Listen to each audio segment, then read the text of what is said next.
This is the Detroit Sports Podcast Network.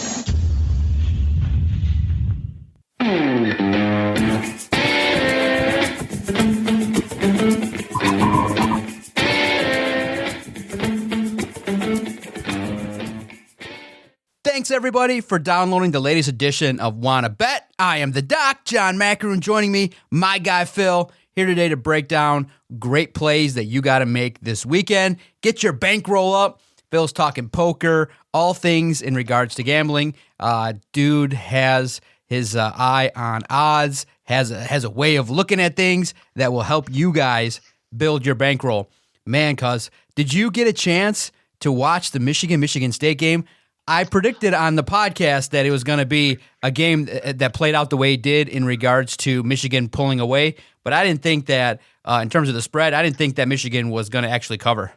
Yeah, I was sort of surprised. I figured State's been a little up and down recently, especially after coming back from COVID and whatnot. I figured they'd give them a little bit of a tougher game, but yeah, I was totally surprised to see him leading by 20 late into that game, and I thought 12 was a pretty big line for a rivalry game, but Michigan made it look pretty easy. Michigan probably had a little bit of motivation after the way Illinois, slapped them around Tuesday, so that didn't help. Exactly. They're a loss that was really tough. And then also, too, I think the opportunity to win at home that would secure the Big Ten title, I think really was unbelievable, knowing that John Beilein was going to be there. And the part that I guess I like, obviously being that I'm a Spartan supporter, they used Draymond Green's words as motivation. And, being you and I are epic shit talkers, when people use our words against us, it's never a good thing. And Draymond, I guess, apparently had said that he wished that Michigan would never win a game in the rivalry. And, the players caught wind, and everybody is aware of what everybody's saying. Heck, I bet somebody's even pissed off at the shit you've said in just a month here on the podcast. And we're like, God damn it, I bet I took that guy's advice, and now my bankroll's at zero. Yeah. Yeah, you know what? That's the thing, dude.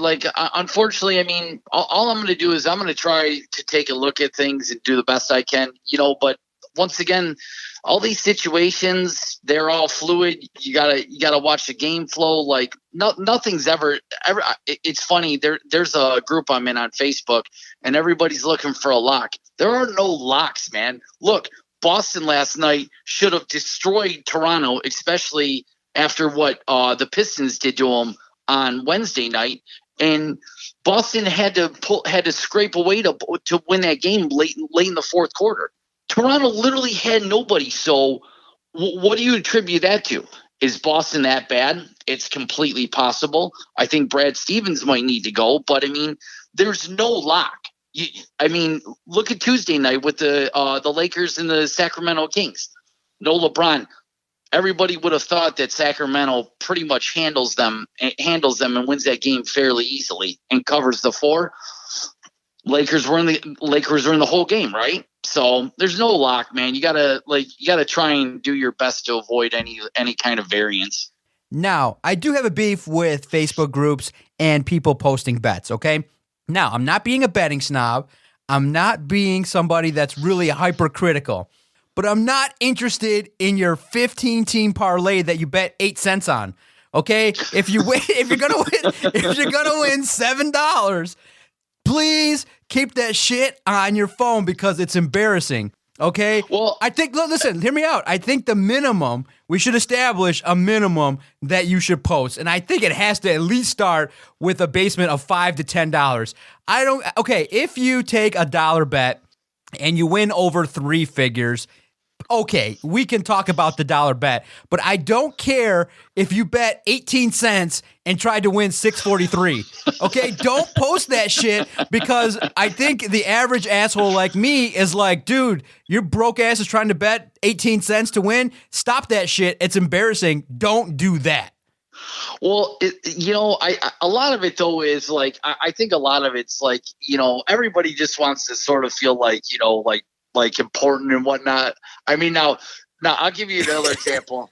I can't remember. I saw it a couple days ago, but somebody bet $20 on 3, I think they were plus 900 underdogs, which means that they were dogs to lose by like 16 points.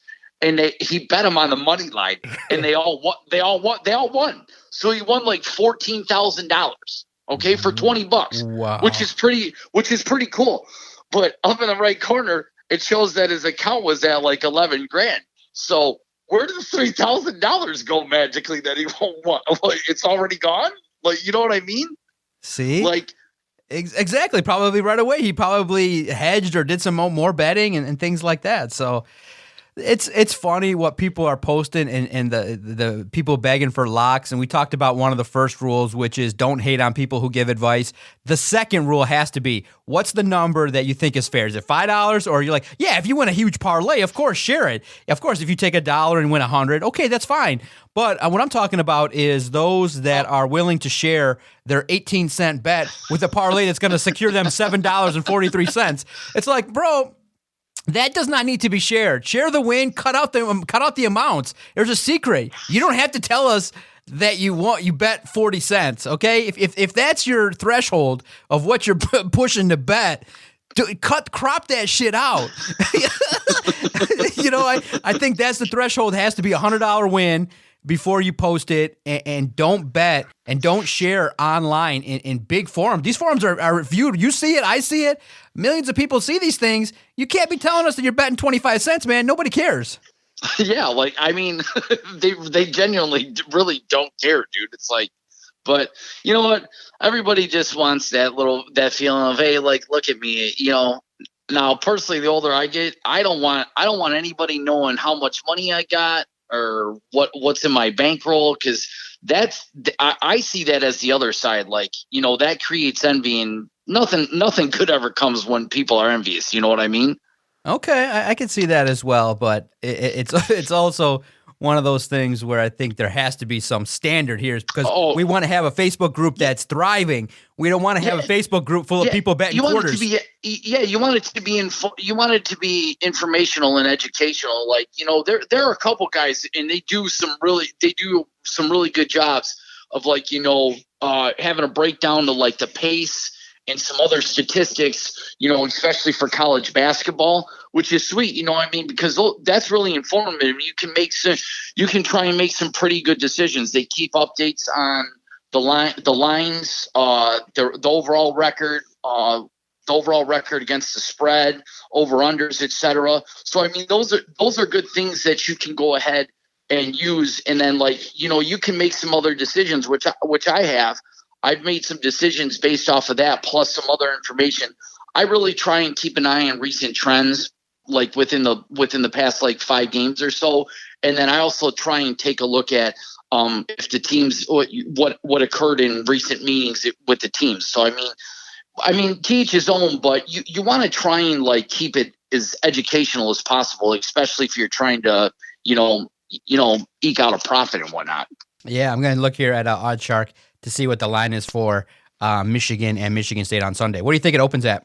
It's probably going to be 12 again, if not more. I mean, especially how that game went down. I can't see it.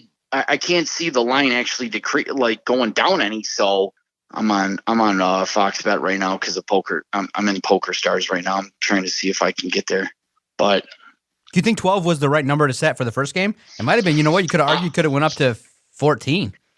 Well, I mean, here's the thing. Like, for the most part, like, that game was the first half. That game was close. State was down to 23-20 with like about 3.5 minutes left. Michigan went on a little run to finish up. I think it was like 6 or 7, and then like they just happened to pull away. So I mean, that's the thing. Like, these lines, like, you know, for the most part, college I think is a lot tougher than the NBA, because like there's so much variance involved in college. Like there's a like you said, the one parlay we were just talking about, 3 dogs of plus 16 all won outright. Like that's amazing, dude. Like, I mean, but that just goes to show how much variance is in college basketball. Number one, we never see a line that huge in the NBA, and if we did, those three favorites, they're all going to cover, and they're going to cover by probably at least 10 or more. So you're not going to see them just flat out lose outright. You know what I'm saying? Absolutely. I just think that when you look at betting and things like that, these odds makers, they make the best play there. And it was interesting too. You could have got at one point Michigan State would have made a comeback. You could have got 10-1 on your money. You could have made it could have won $50 on a $5 bet when they were down just by 5 with 8 minutes left. So these in-game bets are crazy. It was but of course, what happens? Boom, right away, Michigan comes out and they just light up Michigan State, who couldn't keep up. And then it got to like negative 3,000 pretty much within 1 minute in the second half. Yeah, that's the thing. Like, and I mean, and that's where trying to like play the in-game stuff can come to your advantage. Like if you can get it at a spot where like the score's close, but you're pretty confident that one of the teams is going to pull away. So if the score was that close in the first half, Michigan was probably still laying them exactly 3 or just a few more. You could have pounded that there and got pretty close odds of what the game opened up at -12, and then you would have been sitting comfortable with like 8 minutes left in the game. So absolutely. So you had said that you were on Poker Stars. Any success there? Anything good happen over the weekend? No, like you said, a couple small bets, cashing in a couple small tournaments, like just taking advantage of ICM spots where people just don't understand. I literally had one happen right before like the call. There's a 45-minute tournament, so how many ever chips you have at the end of the tournament determines your piece of the prize pool, which is exactly what ICM is. I had ace king of spades. It's the very last hand. So I decide just to min raise. It folds. It gets to a guy who I have covered by 201 chips, and he just opened jams. So it gets back to me. Fortunately, the timer had run out. So basically whatever happened after this hand was it. I either call and finish in last and get like next to nothing back, or if I call and hold, I get the top prize. It wasn't like I ended up winning $53 because of it. So because I waited. I'm like, man, I called and he had ace 4. So I ended up holding and I knocked him. So he didn't get any cash. And then I ended up winning the biggest share because of how big my chip stack was. See, you've always had a hard time playing against the bad players. And there's so many of them, it just happens that I always found it fascinating, your frustration with the bad players. I looked at it like it's going to happen. A bad player is going to eventually, in the long run, you want to embrace it. And I always remember when we would go to tournaments at our friend's house and things like that, the players would get so mad at bad players. And I was like, man, because what would happen is when that would happen, then that player who got ridiculed or got made fun of, they would not come back. And that was a bad thing because in the long run, yeah, someone's going to take 4s and beat aces a couple times in a tournament. But you want that person back because in the long run, they're going to dump chips off. And that's why I liked the year-long points tournament that we used to do, where you got to really see who was really solid by who ended up at the year-end tournament, and it was more of an assessment of who was really playing well over the course of time. And of course, here and there, you're going to bust out early and things like that. You're going to have ace-queen lose to 2-pair and shit like that. But I always liked it because the bad players eventually would dump off the chips. But you got so mad and so frustrated because you'd wait patiently for your ace-king, and some jerk would, wait with and take ace-jack and ram it down your throat.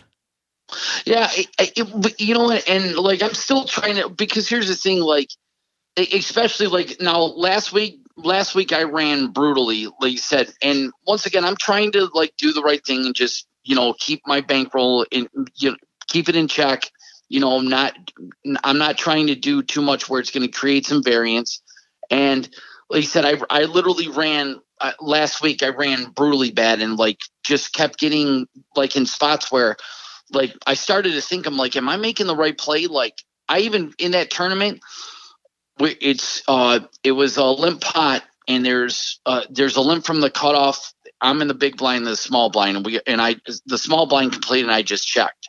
The board came queen 8-3 rainbow, and I have king queen of hearts. The guy in the small blind opened jams. Oh my god! Yeah. Hey, there's 2,000 in the pot. There's 2,000 in the pot. I have 9,000, but he has 12,000. He has me covered. So I'm sitting there. I'm like, he could literally have ace 3. I'm sorry, 8-3, queen 8. Like, there's so many random hands that he could have made 2 pair with and be betting, or he could have some queen with a he could have some queen with a bad kicker, and I'm still just barely flipping. Like, do I want to call off here when I know that I just wait a little bit and I can make a hand? So I fold it. And like I said, a lot of people, especially at the smaller stakes, will not do those things because they're like, they truly don't understand like ICM. So what's one lesson that someone that's new to ICM really should pay attention to in terms of maximizing their plays and making good decisions? So I can give you another example. I played in a satellite on Thursday to try and get in. I'm sorry, on Wednesday to get into one of the M Coupe, the pot limit 6 max event. Okay, this is a perfect example where I screwed up. I have 30,000 in chips, so like I'll literally basically coast in and win my seat into the satellite. One of the bigger stacks limps, so I mean it's just me and him heads up, and the flop comes like king high with 2 diamonds, and I've got ace king of diamonds. So I lead. I just bet a blind. I can't. I think it was like 6 and 12. They were 6 and 12, and he raises the pot. I'm like, all right. I just called one time to see the turn. The turn was the deuce. Was the deuce of diamonds. So the board's king. I can't remember the other card. Deuce, and there's 3 diamonds. So I have the nut flush. I check and he checks. The river's a brick. I check and he bets 13,000. So what am I supposed to do there? Just based off of what I just described to you the past few minutes. Oh boy, man, you really are in a tough spot. Yeah, like I like. Here's the thing, like number one, especially those small stakes, they're not bluffing. They're not bluffing 90% of the time, right? Unless they're like. Now that's something that I might have tried. Like I would probably be bluffing there, even though I'm probably going to get called by the nut flush. Yep. So I made a bad call. And he had pocket 2s. See, exactly. See, I'm more conservative, but you know that's the best part about poker is the odds of a bluff. But oh man, took you down. Well, yeah. So, like I said, and I ended up, unfortunately, I bubbled, and they paid 8, and I finished 9th. Now, if I just fold to the river bet, if I take a couple more seconds to think about it, but that's a perfect example of ICM. If I would have just taken a look at the lobby, seen where I was sitting, even though there's a chance that I've got the best hand there. Probably not. People aren't, like you said, people at the smaller stakes are not bluffing. So I should have folded, even though like there's only because I blocked kings full, and the guy wouldn't have played kings full like that. He would have raised pre-flop. So I'm basically up against quads or a smaller full house, and I have to fold there. But yep. I made a bad play. It was my fault. Yep, and that's what it is. The hardest thing in poker is the perception that someone's trying to fake you out of your money and things like that. Laying down is the hardest thing. You know, you and I and many people that have watched poker broadcasts have just sat there, and that's the beauty of seeing the whole card. You're like, fold, but when you're sitting there and you're wondering, okay, could this guy? There are people that will call you down with third pair, you know, knowing that you're a tight player. And then you're like, oh, you good players will go, okay, this guy's probably going with second pair and things like that. But no, and then they flip over to third pair, and you're like, you know, I'm a tight player. You know, I'm not coming in this without at least second pair. You're calling me down with third pair? My God. And it was befuddling. The plays that some people would make were crazy in some of these tournaments back then, and they still are made today. But in the long run, the cream rises to the top. So good stuff, though. Interesting. Okay, so was it a winning week in the poker world?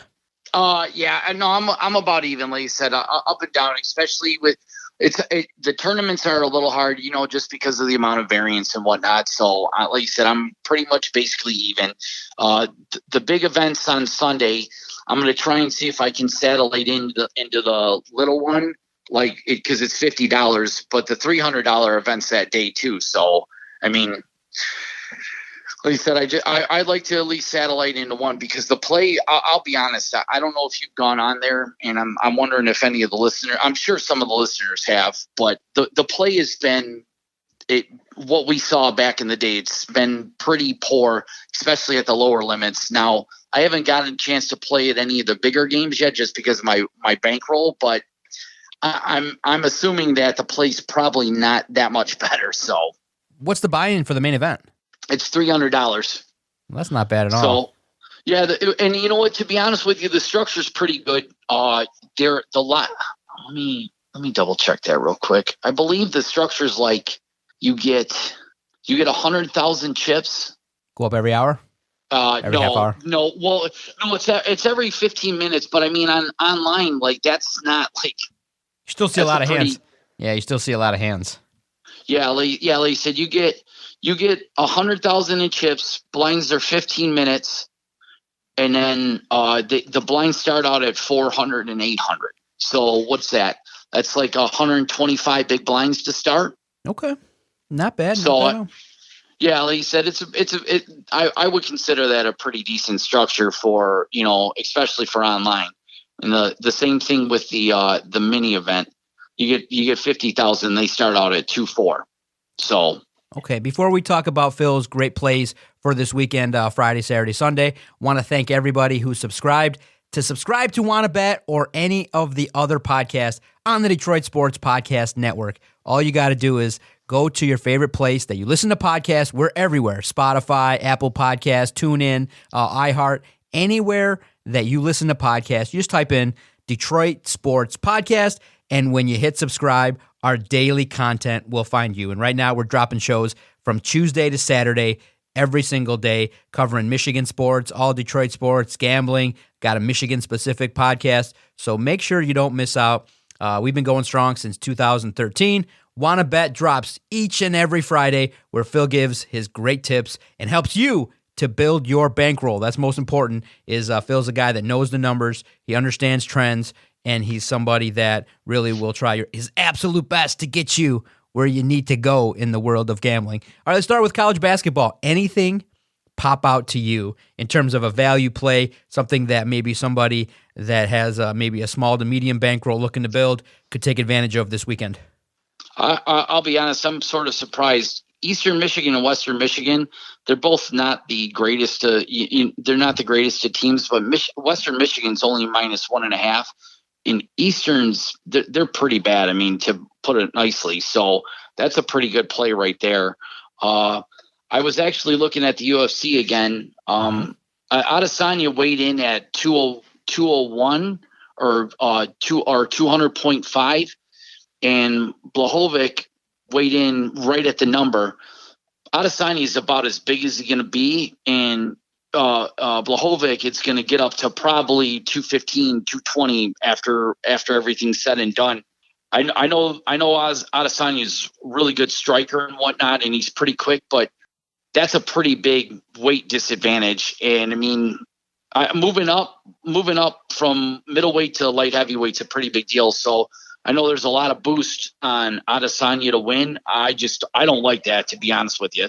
But I once again, I could be wrong. It's just like anything. The fight game can be crazy. So I actually would be looking to take Blachowicz if I was going to bet on it.